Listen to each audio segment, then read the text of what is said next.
В эфире Якутия-24. Главные события уходящего дня. В студии работает Андрей Погорелов. Здравствуйте. Смотрите сегодня в программе. Колония строгого режима вместо домашнего ареста. Якутский городской суд вынес приговор бывшему генеральному директору аэропорта Якутск. Кто прав, кто виноват? Почему обычный рабочий день якутского строителя завершился трагедией? Новые возможности в медицине. В столице региона вбили первую сваю будущего кардиососудистого центра, когда медучреждение сможет принять первых пациентов.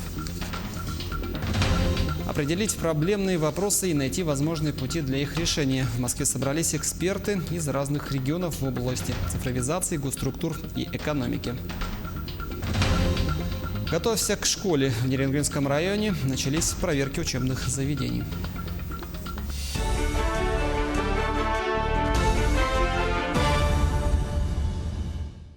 Беспрецедентный случай. 9 лет колонии строгого режима и штраф в размере 10 миллионов рублей определил Якутский городской суд бывшему генеральному директору аэропорта Якутск Николаю Местникову.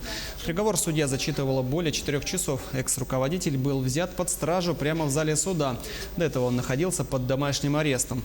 Местников признан виновным по нескольким эпизодам. С 2014 года по 2018 он получал от предпринимателей денежные средства через банковские карты в особо крупном размере, которыми пользовался по своему усмотрению на общую сумму более 27 миллионов рублей. Якутским городским судом подсудимый признан виновным в совершении 3 эпизодов коммерческого подкупа, а также 2 эпизодов получения взятки. Судом ему назначено наказание в виде 9 лет лишения свободы со штрафом в размере 10 миллионов рублей, с лишением права занимать должности и заниматься деятельностью, связанными с осуществлением организационно-распорядительных и административно-хозяйственных функций сроком на 4 года в исправительной колонии строгого режима. Приговор не вступил в законную силу. Кроме того, по решению суда арестовано имущество Местникова. Это гараж в Якутске, автомобиль Nissan X-Trail. Из личных вещей дорогостоящие наручные часы, кольцо, сертифицированные бриллианты, денежные средства в иностранной валюте и в рублях. В общей сложности на сумму более 550 тысяч рублей. При этом вину свою Николай Местников не признал. Приговор может быть обжалован в течение 10 дней в Верховном суде. А этому нарушителю, скорее всего, придется признать свою вину. На федеральной дороге Лена в автомашине Toyota под управлением выходца из Ингушетии сотрудники управления ФСБ изъяли 2 свертка с содержанием металлического вещества желтого цвета. По результатам исследования установлено, что это золото стоимостью около 15 миллионов рублей. В отношении задержанного возбуждено уголовное дело за незаконное хранение драгметаллов. Именно лесные пожары в Намском и Кобяйском районах накануне стали причинами небольшого задымления в столице региона. Но мало кто задумывается, что при этом мы вдыхаем вредные вещества. Как защитить себя от отравления угарным газом, расскажет Андрей Мухоплев. Лесные пожары – картина для якутян, в общем-то, привычная. Редкое лето обходится без задымления в населенных пунктах. Однако, при этом многие не знают элементарных правил безопасности и еще меньше соблюдают. На самом деле, при задымлении мы вдыхаем частицы угарного газа. За ночь в воздухе могут накапливаться вредные частицы. Главное, чтобы они не достигали высокой концентрации. Врачи рекомендуют по возможности не выходить на улицу хотя бы до 11 утра. Если работа не ждет, то можно воспользоваться влажной марлевой повязкой. Люди, которые болеют хроническими заболеваниями сердца или легких, больше подвержены воздействию дыма. Человек болеет какой-то хронической болезнью, ну, скажем, условно-бронхиальной астмы. Ему нужно на период дыма усиливать имеющуюся терапию. То же самое касается больных сердечно-сосудистыми заболеваниями. Если давление повышенное, да, предполагается, что во время задымления давление будет повышаться еще. Получается, дозу препаратов, которые они препарают, тоже нужно увеличивать. И тогда в таком случае, да, как бы мы будем предотвращать воздействие дыма, то есть при обострении мы будем снижать обострение заболеваний, которые имеются, если будем увеличивать лечение, да, которое мы получаем. Меры профилактики. Самый простой способ закрыть сквозные проемы мокрыми тканями для меньшего проникновения дыма. Также специалисты рекомендуют не пользоваться кондиционерами во время активного задымления. Смолы все равно проходят через вентиляционную систему кондиционирования. Офисным работникам и не только врачи рекомендуют увлажнять воздух в помещении специальными воздухоувлажнителями. Но есть более простой и народный способ – поставить емкости с холодной водой в помещении и периодически меняя воду. Благодаря этому воздух будет увлажняться и запаха дыма станет в разы меньше. Проводится непрерывный мониторинг задымленности в населенных пунктах Республики Саха-Якутия. Фактически небольшая дымка наблюдалась в 21 населенном пункте и 6 муниципальных районах. Основные усилия Главного управления направлены на защиту населенных пунктов. Проводится наращивание сил и средств ведомства на территории региона.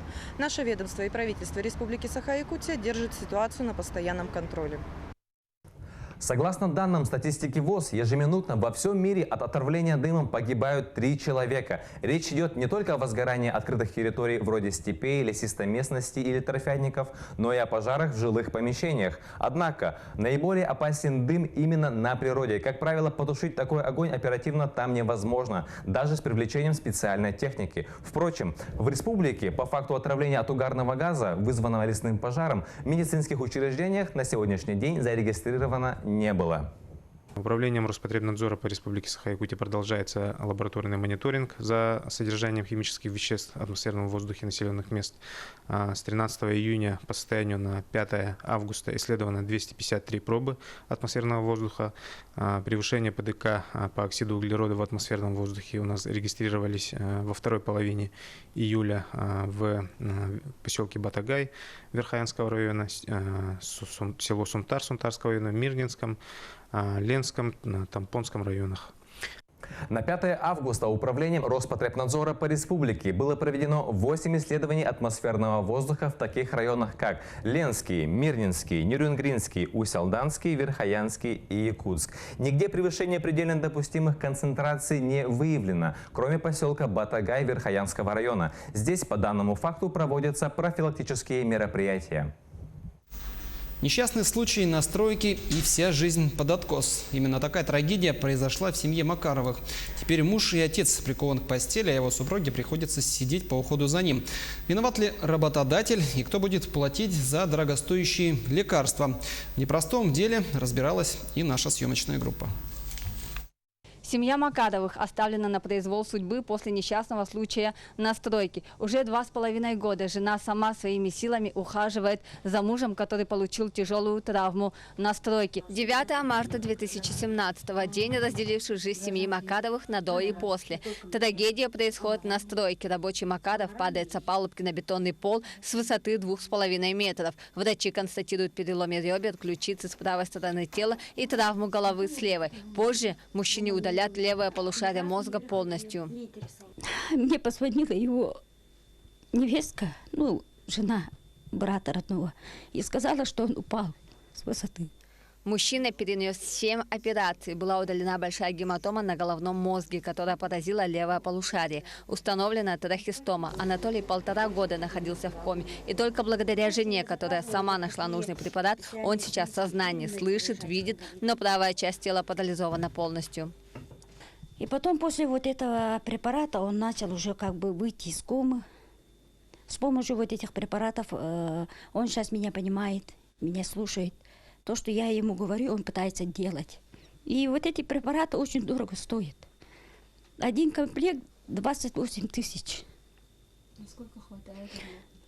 Вот этот препарат хватает только на 1,5 месяца. Сейчас жена собирается подавать гражданский иск на работодателя супруга, чтобы им возместили не только материальный, но и моральный ущерб в общей сумме более 10 миллионов рублей. Мне работодатель сам сказал, я тебе ничего не должен. И я хочу, чтобы справедливость и законность восторжествовала. Я хочу, чтобы он был наказан. Я хочу, чтобы вот такой случай не остался в стороне. Однако у работодателя своя версия тех событий. Он утверждает, что материально семье помощь оказывал, несмотря на то, что на день трагедии Макаров даже не был официально трудоустроен. Случай, это я еще раз говорю, я этого человека не знаю, не знакомился с ним. Я к нему заходил после случая, как его уже отправили на терапевтическое отделение, или общее отделение, как называется. Я туда заходил в палату, я его оформил задним числом по их просьбе. И сейчас за это я сынок получил благодарности. Понимаете это? Действительно, в ходе проверок состава преступления со стороны работодателя найдено не было. Уголовное дело не возбудили. Однако в заключении трудовой инспекции все же отмечено, что травма у мужчины тяжелая, и работодатель нарушил технику безопасности на объекте. При этом производство уголовного преследования прекращено в связи с истечением срока давности. Сусанна Рожина, Джулус Иннокентьев, Якутск. Сейчас небольшой блок рекламы. Смотрите далее на телеканале Якутия-24. Новые возможности в медицине. В столице региона вбили первую сваю будущего кардиососудистого центра. Когда медучреждение примет первых пациентов? Определить проблемные вопросы и найти возможные пути для их решения. В Москве собрались эксперты из разных регионов в области цифровизации госструктур и экономики. Готовься к школе. В Нерюнгринском районе начались проверки учебных заведений.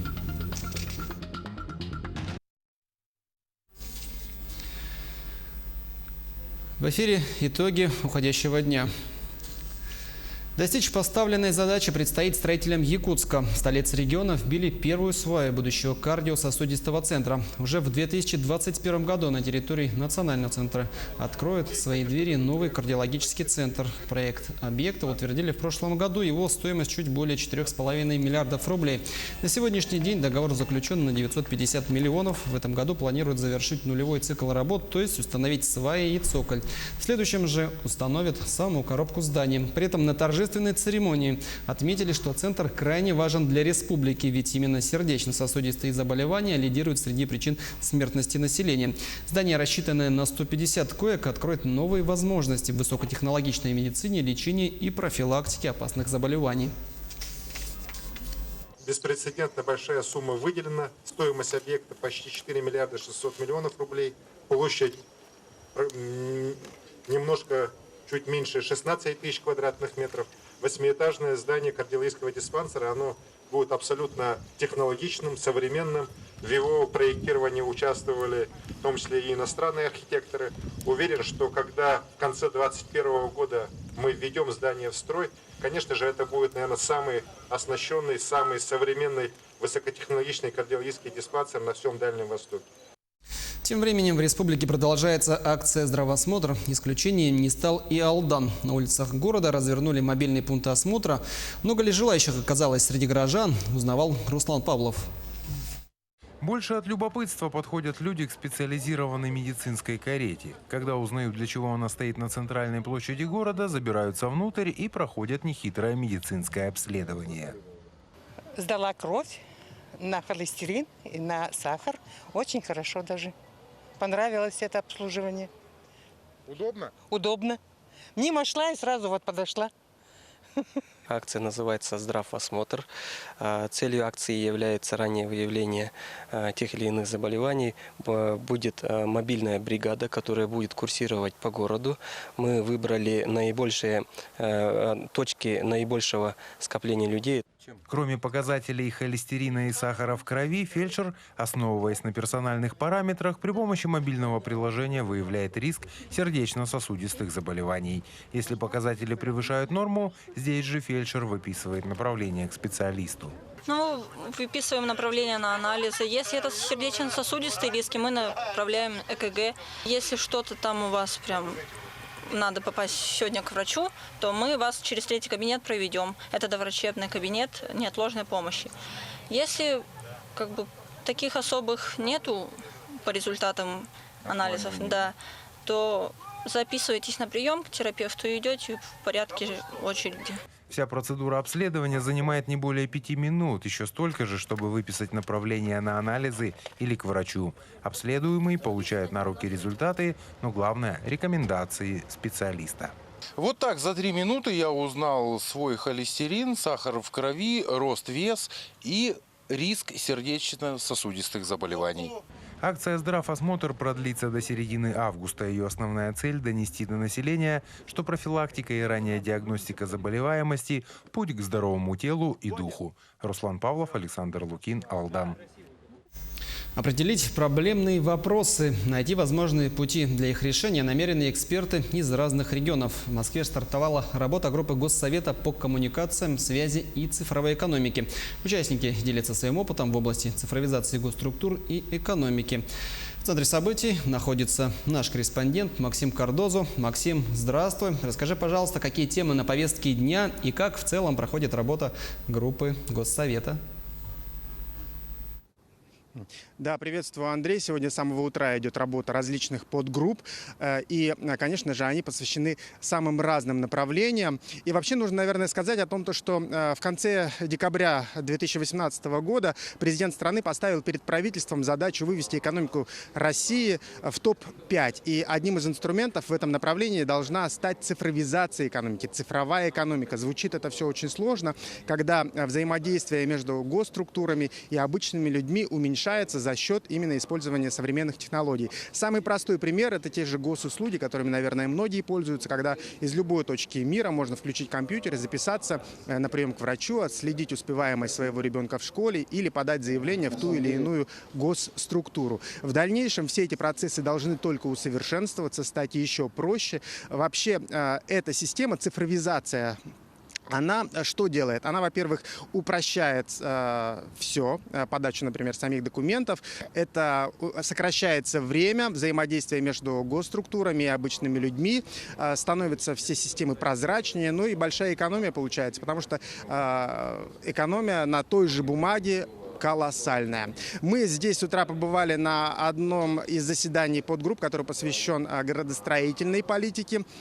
И здесь, конечно же, одно из направлений посвящено умным городам. В России запущено 30 пилотных проектов. Кстати, Якутск тоже входит в это число. Что же такое умный город? Это использование энергосберегающих технологий, еще большая цифровизация. И, например, тоже расписание на остановке транспорта, это все тоже входит в систему умных городов. И, кстати, наш регион не в числе отстающих, нам есть что рассказать и чем похвастаться. Давайте послушаем, что же о Якутии говорят эксперты. У вас прекрасный технопарк, где развиваются высокими темпами IT-проекты. Естественно, есть акселерация стартаповая, да, айтишных предприятий, есть заинтересованность региональных властей, это видно. Вот, есть заинтересованность бизнеса, есть горящие глаза у ребят, которые там работают. То есть очень интересно, что Саха-Якутия идет по пути вот такого, скажем, инвестирования в IT-индустрию, и у вас это получается. Вообще сюда приехали эксперты из самых разных регионов, и один из самых главных таких вопросов – это, конечно же, территориальное развитие, внесение в единый реестр всех территорий. Это огромная работа, то есть нужно все внести в электронные носители, и для этого потребуется очень много времени. И вот в разных регионах не могут решить сейчас вот эту проблему, она является такой вот основной, и этот вопрос звучит очень остро. Сегодня на этом у меня все. Андрей. Максим, спасибо. На прямой связи из Москвы, где стартовала работа группы Госсовета по коммуникациям, связи и цифровой экономике, был наш корреспондент Максим Кардозо. Осмотр социально значимых объектов и совещания по вопросам переселения жителей из ветхого и аварийного жилья стали основными причинами визита Айсена Николаева в Ленск. Обо всем и по порядку расскажет Анна Кожевникова. Не только красные ленточки приехал перерезать в Ленск глава республики. Одной из важных целей его визита стал новый этап программы переселения из ветхого и аварийного жилья. Ведь Ленск стоит на первом месте по объемам аварийного жилфонда. Это 140 тысяч квадратных метров, и около 11 из них должны быть расселены до конца 2019 года. Эти дома первыми ощутят на себе разрушительную силу специализированной техники. К новому 2020 году по эту сторону Нюйской уже не будет старых покосившихся деревянных строений. На их месте вырастут новые многоэтажки, подобные этой. Именно с жильцами аварийных домов по улице Пролетарской и Нюйской встретился Илдархан после торжественных мероприятий. Глава республики и мэр Ленска лично ответили на все волнующие жителей вопросы. Вижу, что есть позитивные изменения. Вот когда мы в мае встречались с людьми, многие еще не очень хорошо понимали принцип действия программы. Достаточно было много путаницы и в объяснениях органов местной власти. Сегодня я вижу, что власти города уже реально занялись этой проблемой. А волновало их много. Основная сумма компенсации беспокойство, что их жилплощадь будет низко оценена. Мы переезжать собрались, как бы уже в планах было это у нас. И вот сейчас на компенсацию встали. Но в принципе компенсация нас устроила. Сколько? Да, потому что почти 41 тысяча квадрат. Ну, на нашем рынке в Ленске мы бы, конечно, за такую сумму не продали. Еще одним из главных переживаний жильцов аварийных домов стало новое правило программы переселения, которое заключается в том, что владельцы ветхой жилплощади должны оплачивать разницу от стоимости квартиры при переезде в новый дом. Были и торжественные моменты поездки главы республики. Это открытие детского сада на 315 мест. Ильдархан выразил свои поздравления жителям города, отметив, что дошкольное образование должно осуществляться в полной мере и в соответствии со всеми требованиями, а для этого необходимо современное оборудование, которым как раз укомплектован детский сад. Также Айсен Николаев принял участие в открытии долгожданного бизнес-инкубатора. По итогам поездки глава республики провел совещание с руководством района и города, а также ответил на вопросы журналистов. Анна Кожевникова, Виталий Андреев, Ленск. Соблюдение санитарных норм, наличие пожарной сигнализации, и это не весь перечень. В Нерюнгринском районе началась проверка готовности школ к новому учебному году. Оценка ведется сразу с нескольких сторон, в том числе это и состояние кабинетов, пищеблоков, а также выполнение требований по обеспечению безопасности в чрезвычайных ситуациях и защищенность от угроз террористического характера. Наряду с этим комиссия проверяет капитальные и текущие ремонты, наличие необходимого оборудования и мебели. Проверка готовности школ к новому учебному году продлится по 14 августа включительно. В этом году нам выделено было 64 миллиона из местного бюджета. Вот эти деньги были потрачены на ремонт кровель, на замену линолеума, на ремонт фасадов, и вот ремонт спортивных залов, замену ламп, накаливание. Поэтому вот все эти работы на сегодняшний день мы заканчиваем и готовы принять ребят 1 сентября. В эти дни к учебному году готовятся не только образовательные учреждения. К примеру, родителям нужно успеть одеть своих детей, найти удобный ранец, а также ручки, карандаши и линейки. Список можно продолжать сколько угодно. Наш корреспондент Анастасия Кобызева отправилась на ярмарку «Школьный базар» в Якутске и примерно посчитала, во сколько обойдется подготовка школьников в этом году. Школьная форма, рюкзаки, обувь, канцелярские товары – все это можно найти на школьном базаре. Официально ярмарка заработает 9 августа, но уже сейчас люди приходят за обновками. Товар на любой вкус, качество, размер и кошелек. Но если полностью все одеть, где-то в районе 8-9 тысяч. Жена занимается, не знаю, пока еще не смотрел, сколько будет стоить. Так дорого, да? Где-то за 10 с чем-то, наверное. Наверное, 1015. Это вы считаете с канцелярскими товарами или только одежда? С канцелярскими, наверное. Подготовить ребенка к новому учебному году удовольствие не из дешевых. А если еще и семья многодетная, то сборы детей влетят в копеечку. Благотворительные акции в этом случае служат отличным подспорьем для малообеспеченных семей. В Строительном округе стартовала акция «Собери ребенка в школу». Предприниматели, активисты покупают нуждающимся все самое необходимое. Многодетная мама Светлана Гаркун первая, кому оказали помощь. У нее в семье 4 детей и все школьники. Затратно собирать, конечно, тем более 4 и одной тяжело. Считай, затрат поменьше уже получается. И мы, считай, уже меньше нам покупать эти тетради, те же карандаши. Это очень хорошая даже помощь. Детям подарки понравились. Сразу пообещали маме, что до 1 сентября новые пеналы и школьные принадлежности не распакуют. Ведь во время занятий эти подарки школьникам точно пригодятся. Учусь на одни 5, люблю читать математику, русский и физрук. А вот как тебе принадлежности, которые тебе сегодня подарили? Нравится. На сегодня в Строительном округе около 400 многодетных малообеспеченных семей. В них проживают 2500 детей. Организаторы акции планируют помочь по меньшей мере половине из них. Действительно, все дорого стало, да? Например, на одного ребенка минимум надо будет собирать в размере от 500 до 1000 рублей. Если мы вот сегодня многодетной семье Гаркун помогли, например, семья уже сэкономила 2000 рублей, да? Поэтому такие акции должны идти, должны быть, поэтому мы призываем горожан активно включаться. Сейчас самое время собирать детей в школу. С этим делом лучше не затягивать, чтобы в конце августа не пришлось воевать за последнюю рубашку. Анастасия Кобызева, Семен Семенов, Якутск. Сломанная изгородь, сорванная статуэтка. На днях в Якутске группа нетрезвых молодых людей устроила акт вандализма на озере Щорса. Хулиганы даже повредили ящик, предназначенный для благотворительных целей. Тему продолжит Руслан Варламов.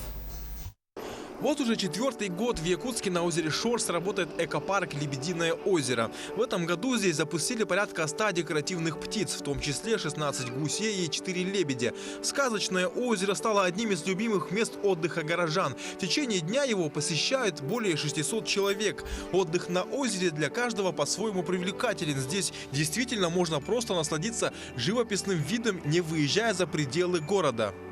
Очень красиво сделали. Дети очень рады. Впечатление хорошее, нормальное. Можно отдыхать, посмотреть. Вот с ребенком пришел, с женой. Ну, нам тут нравится, в принципе. Сегодня решили чуть посетить парк, отдохнуть, так сказать, морально. Они очень хорошие, чтобы они жили долго. Все бы ничего, но, к сожалению, в этом году на озере участились случаи хулиганства. Так, в ночь со 2 на 3 августа компания явно нетрезвых подростков попала на камеру видеонаблюдения. Видно, как они сначала едва не сломали перила, поднимаясь в неположенном месте. Потом сорвали статуэтку лебедя и выбросили ее в воду. Именно в эту ночь на озере была забита камнями индонезийская утка. Подозревают ту же пьяную компанию. Короче, после них мы утром нашли одну мертвую птицу, индоутку. 16 июля тоже, вот, наверное, видели в интернете тоже. Молодые люди в 4 утра пришли и начали кидать наших уток.